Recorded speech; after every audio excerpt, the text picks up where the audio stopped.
MCom final EFM paper 5th management and management accountancy का एक महत्वपूर्ण चैप्टर है संप्रेषण कम्युनिकेशन। आज हम संप्रेषण का अर्थ, परिभाषा और उसकी प्रक्रिया पर चर्चा करेंगे। आधुनिक युग में प्रत्येक उद्योग में कार्य करने वाले व्यक्तियों की संख्या में पर्याप्त वृद्धि हुई है। अतः किसी संस्था में सभी व्यक्तियों को एक सूत्र में पिरोने के लिए संप्रेषण व्यवस्था का स्थान महत्वपूर्ण है। संप्रेषण का अर्थ है दो या अधिक व्यक्तियों के मध्य तथ्यों, विचारों, अनुमानों या संवेगों इमोशंस के पारस्परिक आदान प्रदान से है।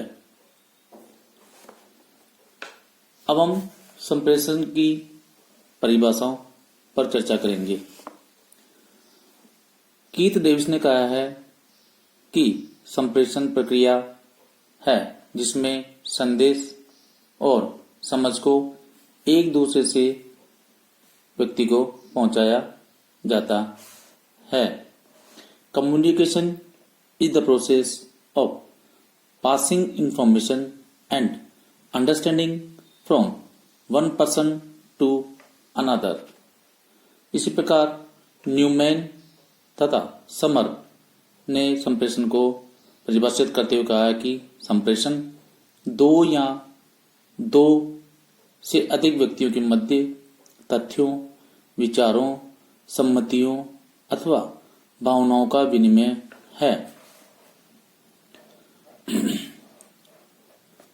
Communication is an exchange of facts, ideas, opinion or emotions by two or more persons।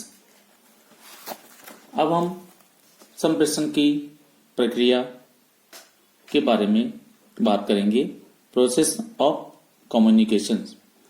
संप्रेषण की विभिन्न विद्वानों द्वारा दी गई परिभाषाओं से स्पष्ट है कि संप्रेषण एक प्रक्रिया है जो निर्बाध गति से चलती रहती है। संप्रेषण प्रक्रिया को समझने के लिए संप्रेषण के निम्न प्रमुख तत्वों की ओर ध्यान दिया जाना चाहिए। फर्स्ट है संवाद भेजने वाला, द सेंडर। संप्रेषण प्रक्रिया के लिए सबसे पहले संवाद भेजने वाले या देने वाले की आवश्यकता होती है। यदि संवाद देने वाला नहीं होगा तो संप्रेषण प्रक्रिया के अन्य तत्व जैसे संवाद माध्यम, संवाद पाने वाला तथा उसकी प्रतिक्रिया आदि महत्वहीन होते हैं। अतः संवाद भेजने वाला ही संपूर्ण संप्रेषण प्रक्रिया का श्री गणेश करता है। दूसरा बिंदु है संवाद, मैसेज। यह संप्रेषण प्रक्रिया का दूसरा महत्वपूर्ण अंग है। जब संवाद भेजने वाला व्यक्ति उपलब्ध होता है तब यह निश्चय किया जाता है कि क्या भेजना है, अर्थात संवाद कैसे प्रेषण करना है। अतः संवाद तैयार करना होता है। प्राय संवाद भेजने वाले व्यक्ति द्वारा ही तैयार किया जाता है। यह संवाद आदेश, निर्देश, सुझाव, शिकायत तथा परिवेदना आदि किसी भी रूप में हो सकता है। तीसरा बिंदु है माध्यम, मीडिया। जब संवाद भेजने वाला व्यक्ति संवाद को तैयार कर लेता है तो उसके सम्मुख ये समस्या उत्पन्न होती है कि संवाद को प्राप्तकर्ता के मध्य कैसे पहुंचाए। सामान्यतः संवाद को पहुंचाने के लिए मौखिक, लिखित, सांकेतिक तथा दृश्य माध्यमों को अपनाया जाता है। परंतु इन माध्यमों में से किस माध्यम को अपनाया जाए यह संवाद की प्रकृति, संवाद प्राप्तकर्ता की अभिरुचि आदि पर निर्भर करता है। चौथी प्रक्रिया का संप्रेषण प्रक्रिया का चौथा बिंदु है संवाद प्राप्तकर्ता, द रिसीवर। संवाद प्राप्तकर्ता एक वह पक्षकार है जिसके पास संवाद भेजने वाला संवाद को पहुंचाता है। संप्रेषण प्रक्रिया में संवाद तैयार हो जाने पर संवाद के भेजने के माध्यम का निर्धारण कर लिए जाने पर संवाद प्राप्तकर्ता के पास भेजा जाता है। अतः यह भी संप्रेषण प्रक्रिया का एक प्रमुख अंग है। इसके अभाव में संप्रेषण प्रक्रिया अपूर्ण ही रहती है। संवाद किसे किया जाएगा, इसका निर्धारण भी संवाद करने वाला व्यक्ति निर्धारण करता है। और संप्रेषण प्रक्रिया का अंतिम जो बिंदु है वह है प्रतिक्रिया। प्रतिक्रिया के अभाव में संप्रेषण प्रक्रिया कभी भी पूर्ण नहीं मानी जाती है। संवाद प्राप्तकर्ता द्वारा संवाद को प्राप्त करते ही सामान्यतः संप्रेषण प्रक्रिया पूर्ण हो जाती है, लेकिन प्रभावी संप्रेषण प्रक्रिया उसी समय पूर्ण मानी जाती है जब संवाद भेजने वाला संवाद प्राप्तकर्ता की संवाद के संबंध में प्रतिक्रिया का ज्ञान हो जाता है। क्या संवाद प्राप्तकर्ता ने संवाद को उसी अर्थ में समझ लिया है जो अर्थ संवाद भेजने वाले का है? क्या संवाद प्राप्तकर्ता ने संवाद के अनुसार ही कार्रवाई आरंभ कर दी है आदि की जानकारी संवाद भेजने वाले को होने पर ही संप्रेषण प्रक्रिया पूर्ण मानी जाती है। अब हम संप्रेषण प्रक्रिया के आवश्यक चरणों के बारे में भी थोड़ा बात करेंगे। लुइस ए एलन ने अपनी पुस्तक द मैनेजमेंट प्रोसेस में संप्रेषण प्रक्रिया के निम्न तत्व स्पष्ट किए हैं। पहला है पूछना, आस्किंग। दूसरा है कहना, टेलिंग। तीसरा है सुनना, लिसनिंग। और चौथा है समझना।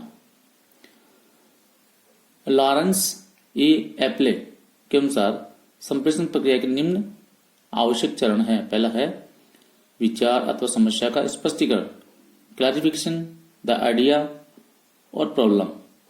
कोई भी व्यक्ति अपने विचार या समस्या को अन्य व्यक्तियों के समक्ष तभी स्पष्ट रख सकता है जब वह स्वयं उसके संबंध में स्पष्ट हो।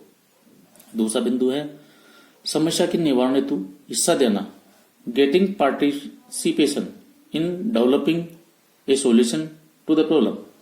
अधिकांश संवाददाता किसी समस्या के संबंध में स्वयं स्पष्ट हो जाने के बाद उसके उचित समाधान हेतु अपने सहयोगी से विचार विमर्श करते हैं।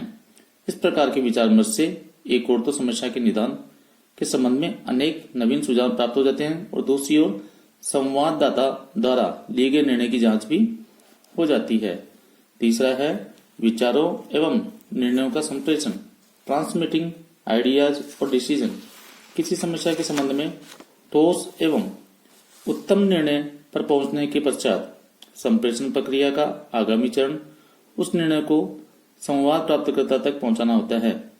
निर्णय को संवाद प्राप्तकर्ता के पास किस तरह पहुंचाया जाए यह बहुत हद तक विद्यमान परिस्थिति पर निर्भर करता है। चौथा बिंदु है संप्रेषण प्रक्रिया के चरण का लिए गए निर्णय के अनुसार अन्य व्यक्तियों को कार्य करने के लिए प्रेरित करना, motivating others to take the action agreed upon. संप्रेषण का उद्देश्य किसी संवाद प्राप्तकर्ता तक पहुंचाना ही पर्याप्त नहीं होता है, अपितु उसे उसके अनुसार कार्य करने के लिए भी प्रेरित करना होता है। पांचवा व अंतिम संप्रेषण प्रक्रिया का चरण का बिंदु है संप्रेषण की प्रभावशीलता का मापन, measuring the effectiveness of communication. संप्रेषण प्रक्रिया के इस अंतिम चरण में संवाददाता द्वारा भेजे गए संवाद की प्रभावशीलता का मापन किया जाता है, अर्थात संवाद प्राप्तकर्ता की संवाद के संबंध में क्या प्रतिक्रिया है की जानकारी की जाती है।